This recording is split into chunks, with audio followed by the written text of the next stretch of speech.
대학 강의라는 게 어떤 목표를 두고 그 과목의 목표가 있어요. 그 목표를 달성하기 위해서 이 관계되는 이야기를 합니다. 그래서 오늘 다시 시작하는데 굉장히 중요한 얘기를 할 거예요. 굉장히 중요한 얘기. 그러니까 어떤 분들은 굉장히 중요하게 생각하실 거고 어떤 분들은 나도 아는데 그런 분이 있을 거예요. 근데 아시면 와서 강의를 해보시라고 여기서. 강의를 할 수 없으면 아는 게 아닙니다. 굉장히 중요한 얘기를 할 거예요. 이제 시리즈로 계속될 겁니다. 적어도 한 학기 동안 이제 대학이 시작됐으니까 한 학기 동안 할 거거든요. 이게 같은 제목을 가지고. 왜냐하면은 이게 그렇게 중요해요. 요걸 잘 아신 분은 부자가 됐고 모르신 분은 통 모르신 분은 앞으로 부자가 될 가능성은 거의 없습니다. 그리고 애터미에서 하지 말라는 짓만 골라서 하는 사람이 있어요. 그거 왜 골라서 하겠어요? 나쁜 의도로 그렇게 합니까? 그렇지 않아요. 그렇게 하면 내가 돈을 벌이라고 생각하니까 그래요. 그렇죠? 근데 왜 못하게 하겠어요? 그렇게 하면 돈을 못 버니까. 그런데 그걸 해. 그렇다면 뭐예요? 그분은 강의를 더 들어야 되고 나는 누구인가를 알아야 돼요. 이 강의를, 이 시리즈를 계속 듣는 분은 나는 왜 이렇게 사는지, 나는 아침부터 저녁까지 계속 일했는데 왜 겨우 밥 먹고 사는지, 우리 자녀에게 가난을 대물림해야 하는 건지, 나는 왜 사회적으로 존경도 못 받고 이렇게 사는 건지, 도대체 대한민국이라는 사회는 어떻게 작동되는 건지, 그리고 역사는 어떻게 흘러가는 건지 이런 걸 이해하게 될 겁니다. 자본, 생산성, 소득이 이게 전부예요. 이게 사업 성공의 거의 전부고 부자가 되느냐 안 되느냐의 거의 전부입니다. 거의 전부예요. Capital, Productivity and Income. 엄청나게 열심히 살았어요. 그런데 열심히 일한다고 부자가 되는 거 아닙니다. 그럼 게으르면 되느냐? 게으르면 더 안 돼. 게으르면 끼니 해결할 것도 없어. 부지런하면 끼니 해결은 돼. 그러나 이 강의 여기서 말하는 Capital, Productivity, Income이라는 걸 모르면 골병들게 일해도 평생 그 모양 굿거리예요. 그래서 공부를 하는 거예요. 그래서 공부를 하는 거라고요. 괜히 공부를 하는 게 아니고. 그래서 이제 요 강의는요, Capital, Productivity, Income. 요 강의는 대학 경제학 전공 3학년 과정 이상에서 합니다.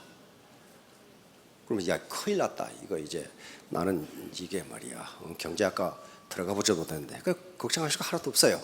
왜냐하면 현실 이야기를 가지고 대입시킬 겁니다. 현실은 다 아셔요.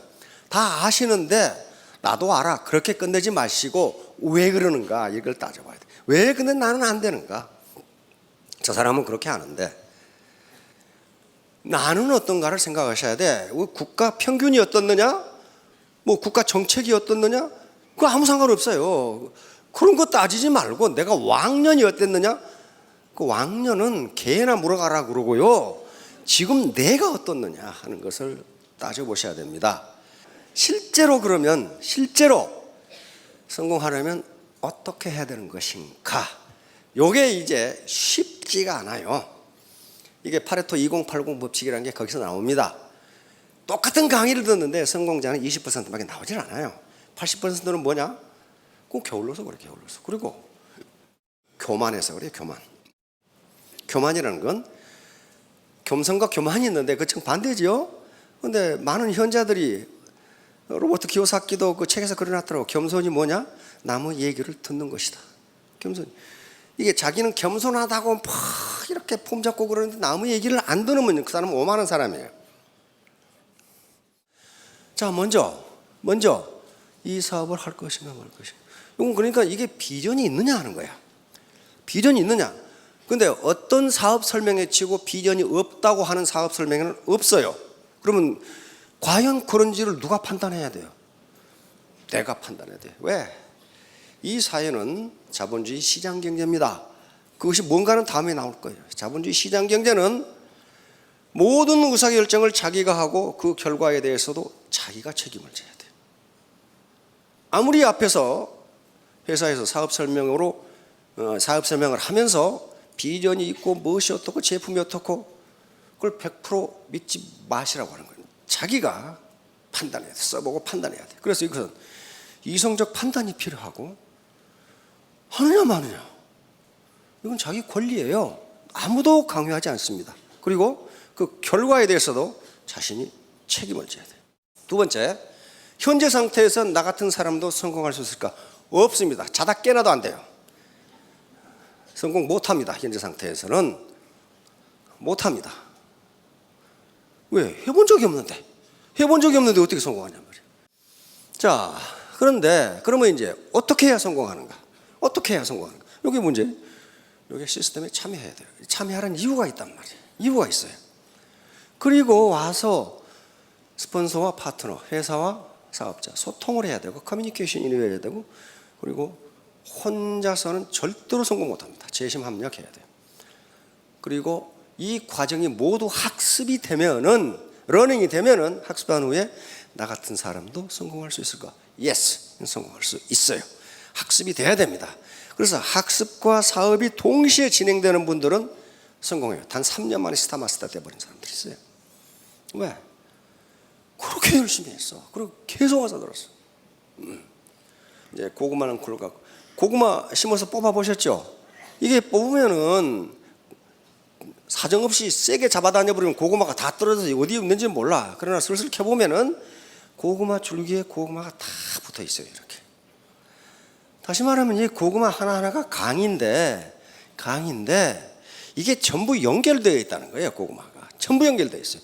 그러니까 지금 제가 하는 이 강의도 전부 어떻게 하면 성공하는가로 전부 연결되어 있어요.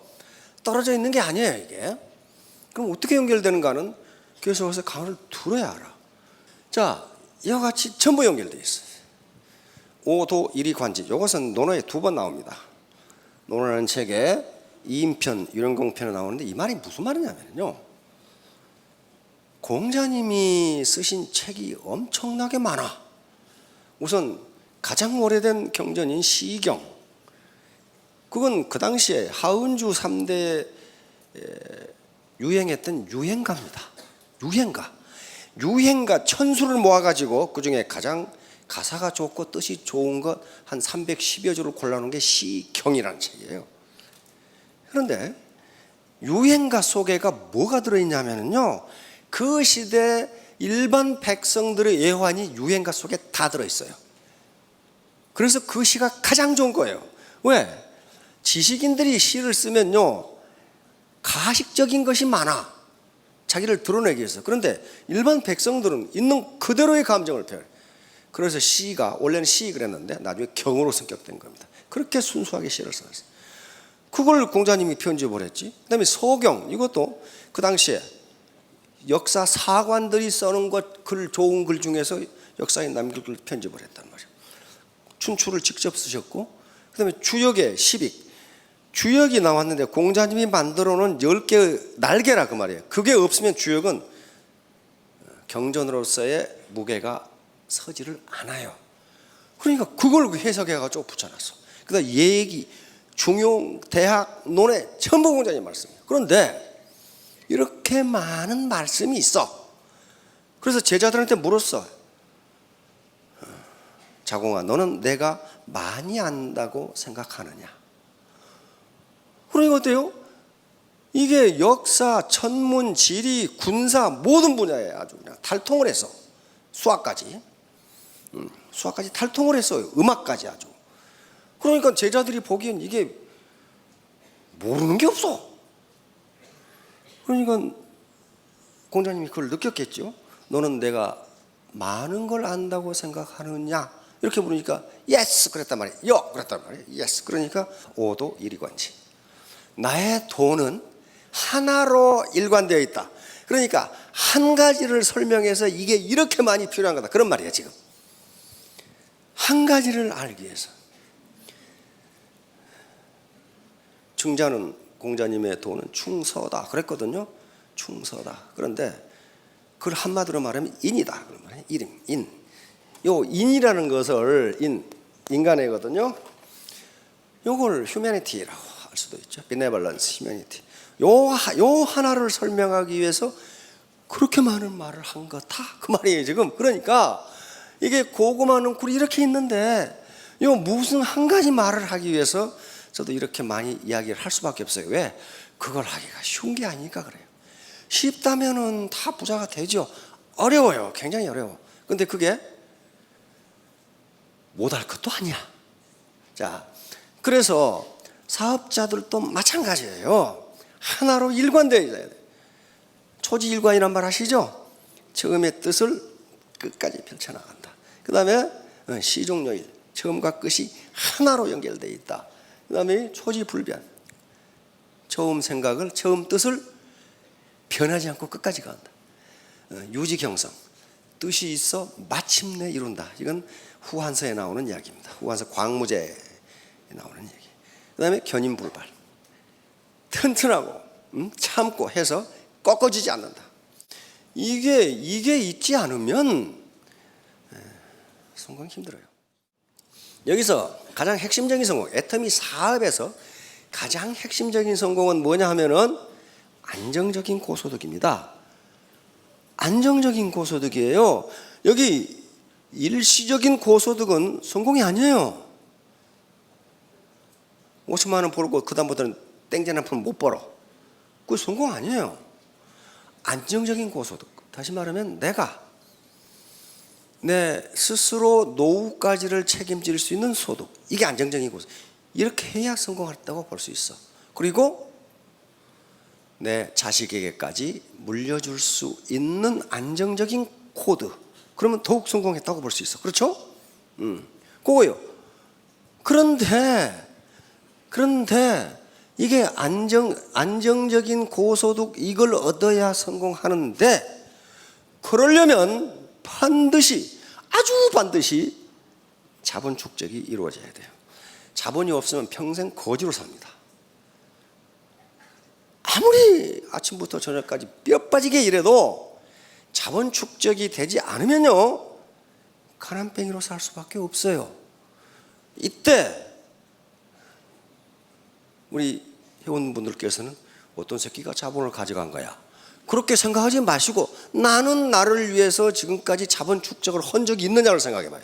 없다면은 그건 가난하게 살 수밖에 없어요. 왜 그래? 우리가 사는 사회는 자본주의 시장 경제이기 때문에 그래요. 자본주의 시장 경제는 모든 걸 자기가 책임지는 경제입니다. 자유가 있는 동시에 책임이 뒤따라요. 그러면 문제는 이제 자본 축적을 해야 되는데 이게 쉽지가 않단 말이에요. 자본 축적을 하기 위해서 필요한 것이 바로 태도, 애티튜드라는 겁니다.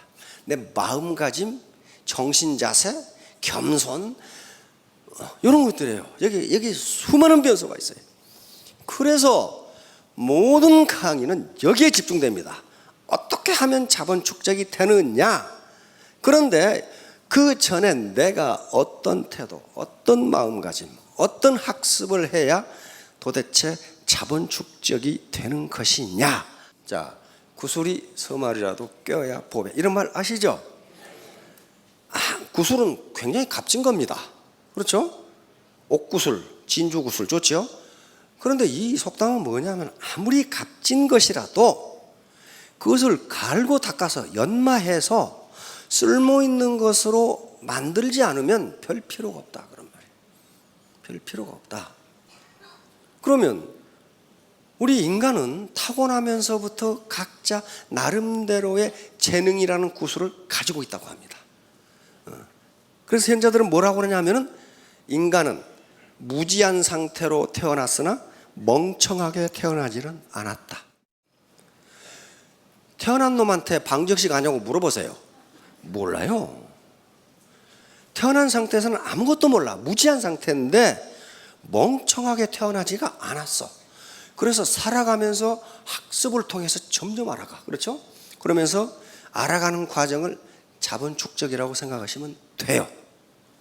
그래서 어떤 사람은 커나가면서 계속 자기가 받은 달란트, 요 달란트라는 구슬을 갈고 닦아서 자기 목표를 달성하는데 어떤 사람은 그걸 못해. 그러면 많은 철학자들이 이야기하기를 인간에게 가장 공평하게 주어진 것이 무엇이다? 시간이다. 시간이야, 시간.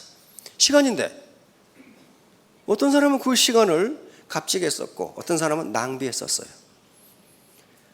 과거 서양에서 가장 무거운 죄가 시간 낭비죄였어요. 근데 이제 아무리 화려하고 사업 조건이 좋아도 그것을 가치 있는 것으로 만드는 지식과 지혜가 없으면 그건 성공하지 못합니다. 그건 성공할 수가 없어요. 우리 속담에 꽁 잡는 게 매다 그 말 있죠. 이것은 매는 꽁을 잡을 수 있어야 그놈이 매예요. 꽁을 못 잡는 매는 이게 뭐야 이거? 이게 아무것도 아니야 이거? 아무것도 아니에요. 그러니까 왜 제가 이 말을 여기다 써놨냐면은 자기 학력, 경력 자랑한 사람이 있어. 그런 게 중요한 게 아니란 말이야. 내 학력이 어떻느냐가 그런 게 중요한 게 당신이 지금 뭘 할 수 있느냐야. 당신이 지금 뭘 할 수 있느냐 말이야. 그래서 만약에 그런 거 매를 잡지 못하는, 다시 말하면 아무리 학력 자랑하고 경력 자랑해도 애터미 사업에서 성공하지 못한다면 그것은 허명에 불과해요. 그게 무슨 상황이냔 말이야. 그게 어떤 굉장히 심심한 학자가 인터넷에서 정보가 얼마나 하루에 올라오나 따져봤더니 700페이지짜리 100만 권의 정보가 올라온답니다. 인터넷에서 하루에. 그럼 그걸 어떻게 그 지식과 정보를 다 알겠어요? 또 거기 올라오는 정보 중에 나에게 필요한 게 뭐가 있는지 알 수가 없어. 그렇잖아요? 그래서 이 많은 정보 중에 나에게 필요한 정보가 뭔가 하는 걸 찾아내서 내가 하는 사업에 적용해서 거기서 부가가치를 높일 수 있는 것으로 만드는 게 지식이란 말이야. 인포메이션 그리고 knowledge, 지식이에요. 그러니까 지식과 정보를 같은 개념으로 쓰는 수도 있지만 엄밀하게 따지면 정보는 낱낱의 사실의 집합이 정보예요. 그걸 하나로 꿰가지고 목에 걸 수 있도록 만든 게 지식이란 말이에요. 그러면 그걸 다 할 수 없으니 어떻게 해요?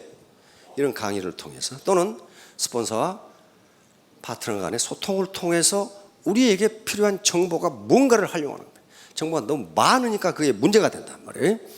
자, 그러니까 바로 자꾸 와서 들어야 된다는 게 어떤 정보를 어떻게 이야기해 줄지를 몰라요. 계속 신제품이 나오고 그다음에 그 신제품을 어떻게 사용할 것이냐, 이게 다른 것하고 비교해서 뭐가 좋으냐 하는 정보를 알아야 될 거 아니에요. 그걸 모르고 사업을 하면 사업이 잘 될 리가 없어요. 바로 지식 정보화 시대이기 때문에 그렇습니다. 지식과 정보가 소득을 결정합니다. 자, 바로 각종 세미나, 애터미에서 많은 세미나를 하는데 여기서는 값진 구슬을 제공하는 겁니다. 값진 구슬을 제공해요. 요 구슬을 꿰어서 내가 목걸이로 만들 거냐, 팔찌로 할 거냐, 귀걸이로 할 거냐는 알아서 해야 돼. 끼워주지는 않아요. 알아서 해야 된다고요. 자, 이렇게. 그런데 여기 오지도 않은 사람들은 어떤 사람들이냐면 나도 구슬이 있다 이거야. 그게 무슨 구슬이냐? 흙구슬이야, 흙구슬. 진주 구슬을 공짜로 주겠다는데 나도 다 있다 이거야. 다 있어. 근데 보니까 흙구슬이야. 그거 가지고 값진 게 뭐가 나와요? 꼭 말썽만 일으키다가 제명당하거나 그런단 말이에요. 그럼 왜 그들이 그런 짓을 할까? 바로 자본 문제와 관련이 있습니다. 자, 이건 반드시 개념에 두셔야 됩니다. 제가 여기서 한 이야기들은 실증적 분석입니다. 이걸 포지티브 애널리시스라고 그래요.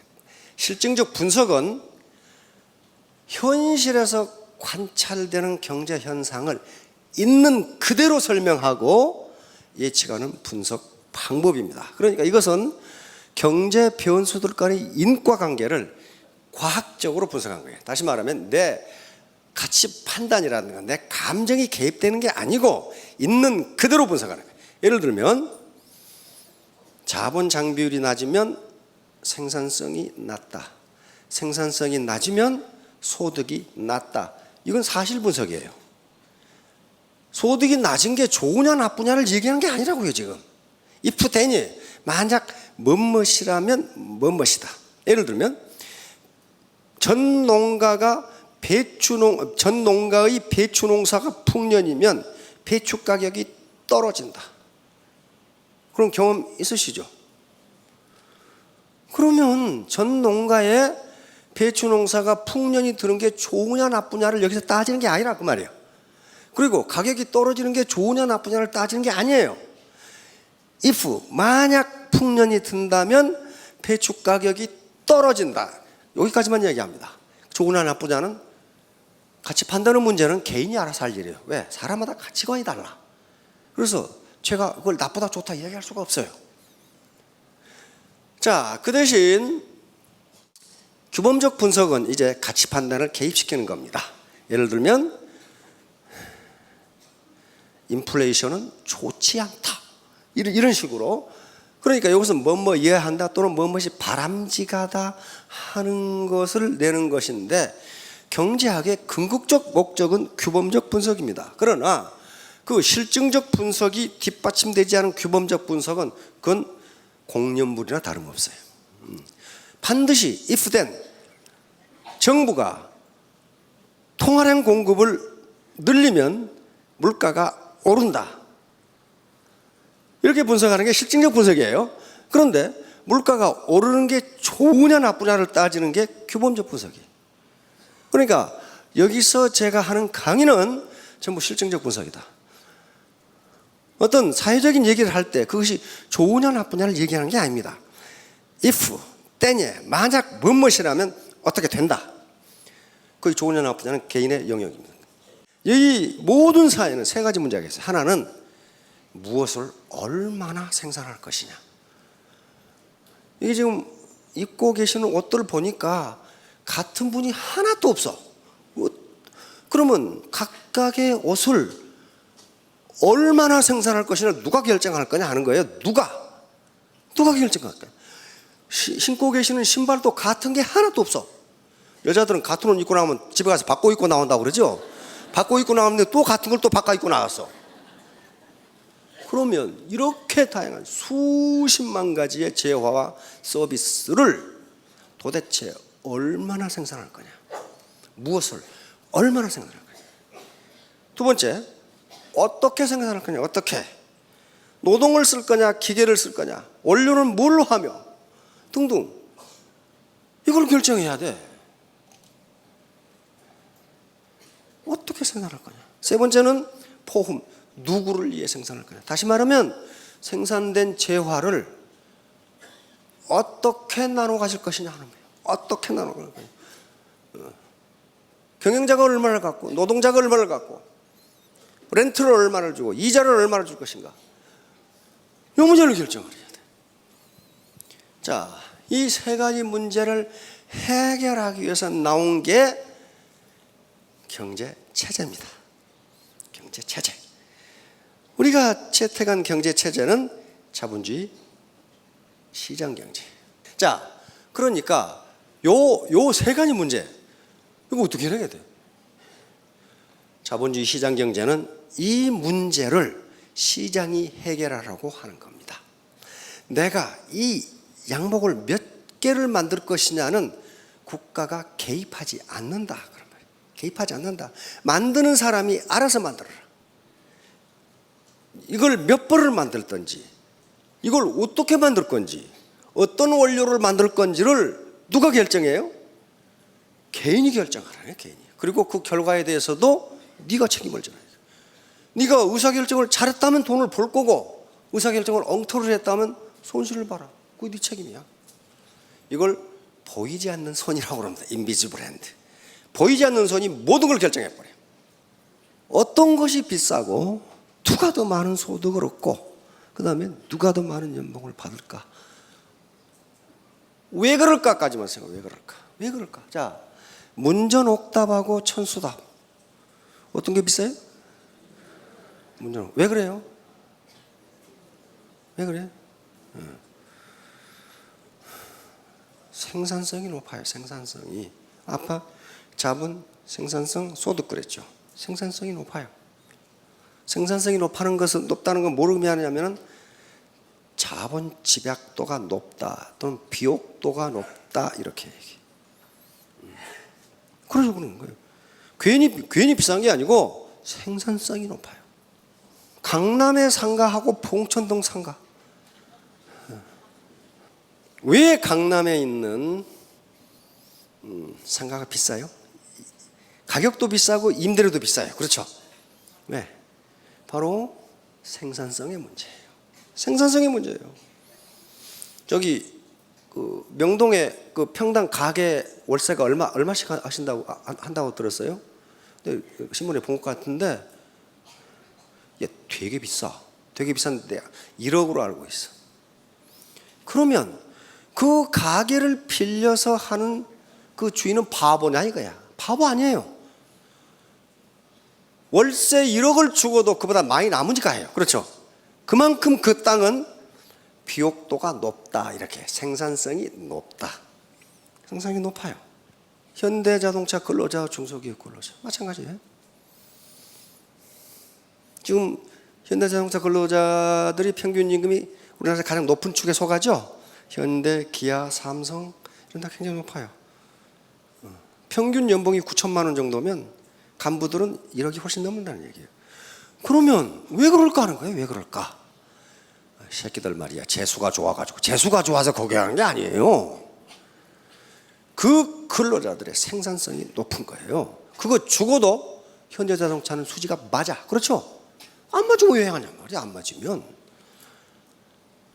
사실 말하면 노동자 개개인의 자본 집약도가 높고 그 다음에 그들이 장비하고 있는 것을 자본 장비율이라 그래요.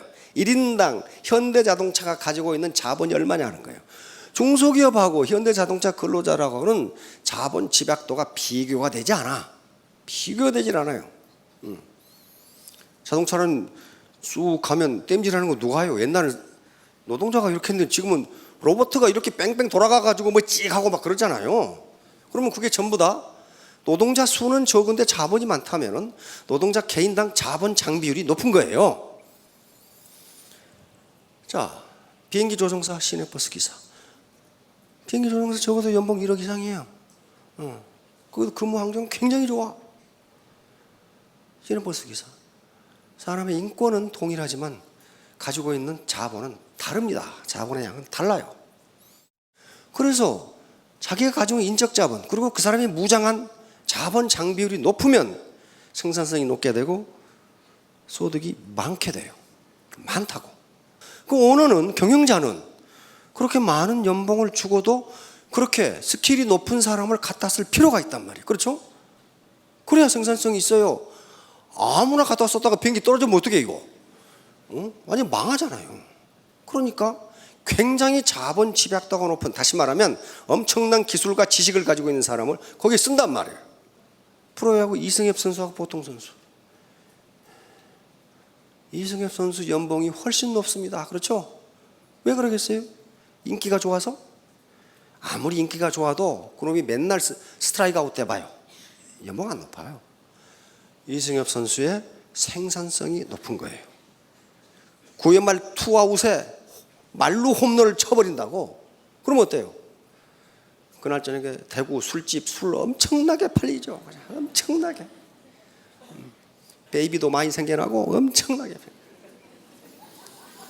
이승엽 선수의 생산성이 엄청나게 높아.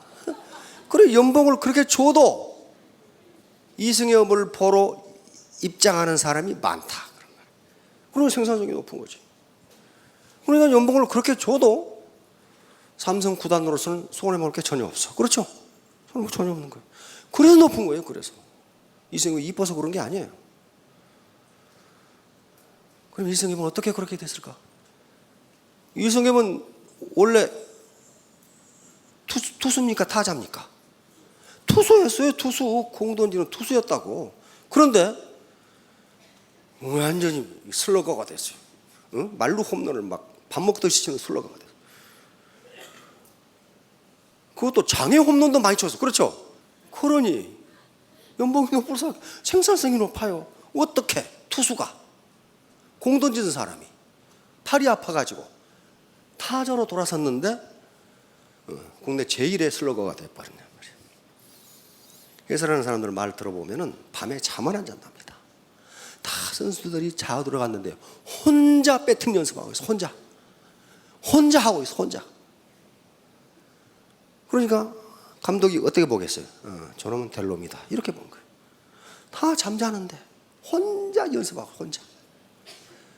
다시 말하면 세상에 공짜는 없다. 땀 흘리지 않고 되는 것은 없다. 자, 그러니까 요거란 말이에요. 요것들이 전부 다 가격이 높고 월세가 비싸고 연봉을 많이 받고 하는 것이 그냥 재수가 좋아서 그런 게 아니고, 이 사람들이 가지고 있는 생산성이 그만큼 높으니까 고소득을 올릴 수밖에 없단 말이에요. 그 생산성이 어디서 나오는 것이냐? 자본에서 나온다. 자본에서. 요 사람이 가진 자본이 뭐예요? 낫이에요. 자본 가지고 있어요. 이 사람이 가진 자본은 트랙터예요. 누가 더 힘들게 일해요? 저도 이거 많이 했거든요. 허리가 부러지려고 그래 그냥. 나중에는 이거 잡아당기면 이게 쏟아진 것이 내가 딸려가 그냥 이렇게 힘이 빠져가지고 이 사람이 훨씬 힘들게 일합니다. 그런데 트랙터 하나가 200명분의 일을 한다고 그래요. 그러면 이 논주인의 입장에서는 이 사람에게 200명분의 임금을 줘도 손해가 아니야. 요것은요, 지나가면서 탈곡까지 다 돼. 그렇죠? 요건 벼서 집에서 탈곡을 해야 돼. 그렇다면 생산성이라는 게 비교가 되질 않아요. 누가 더 많은 생산성을 가지고 있고 높은, 그리고 누가 더 임금이 높을 것이냐 하는 거예요. 이게 자본주의 시장 경제예요. 누구의 생산성이 높으냐, 누구의. 그렇다면 그 생산성에 따라서 페이를 주지 않으면 생산성보다 더 높은 페이를 줘보면 어때요? 그 기업이 망해버려요. 100개를 생산했는데 임금은 200개다. 그럼 그거 망해버리지. 안 돼요. 그러니까 생산성에 따라서 임금을 준단 말이에요. 생산성에 따라서. 자, 그러니까 이제 문제는 뭐예요? 양질의 자본을, 내가 양질의 자본을 어떻게 가질 것이냐 하는 문제예요. 그래서 이렇게 말이 많은 거예요. 그러면 다음 단계는 뭐냐면, 다음 시간에는 그럼 자본이 뭐냐 하는 거예요. 자본이 뭐냐? 이게 문제예요. 자본이 뭐냐? 자본이 뭐냐? 이게 개념이. 다행히 지금은 지식정보화 시대입니다. 과거 농경시대에는 유일한 자본이 땅이었어요. 그 다음에 산업화 시대가 옵니다. 산업화 시대는 기업을 가진 자가 부자가 돼요. 공장을 가진 자가 부자가 돼요. 그게 자본이에요. 그런데 지금은 이제 지식정보화 시대는 자본의 개념이 엄청나게 확대가 됐어요. 엄청나게 확대가 됐어요. 그러면 그 자본을 가지면 고소득이 되고 부자가 될 수 있어요. 예를 들면 애터미의 박한길 회장, 땅이 있으니까 집은 인자 지었어. 지금까지 새빵살이 하다가 뭐 공장이 있습니까? 뭐 아무것도 없어. 아무것도 없어요. 그런데 부자가 됐어. 그렇죠? 뭘 가지고 있어요? 소셜 네트워크를 가지고 있어요. 그게 자본이에요. 네트워크, 자본은 생산성이 있거든요. 생산성이 있는 것은 무조건 오늘날 개념은 자본이라고 합니다. 자본. 그 얘기를 이제 해 나갈 거예요. 예를 들면 매력 자본. 왜 매력을 자본이라고 그래요? 우리나라 베스트셀러가 됐죠. 영국의 여교수가 써가지고. 미국에서 연구해 보니까 매력 있는 여자가 매력 없는 여자보다 연봉이 훨씬 높아. 승진이 훨씬 빨라. 이건 좋다 나쁘다가 문제가 아니고 현실이 그렇다 그 말이에요. 그리고 매력 있는 여자가 훨씬 날씬해. 이제 오늘부터 다이어트 하시느라고 이제 정신들이 없으실 텐데 그게 자본이에요. 자본이라고요. 그래서 내가 매력이 있는 사람이 되는 것도 자본 축적이에요. 그러다 보니까 그 자본이 워낙 많기 때문에 이렇게 말이 많은 거예요. 자, 다음 시간에는 도대체 자본이 뭔가에 대해서 다시 또 계속하도록 하겠습니다. 자, 3년 후, 5년 후에 전부 다 성공하시기 바랍니다. 예, 감사합니다.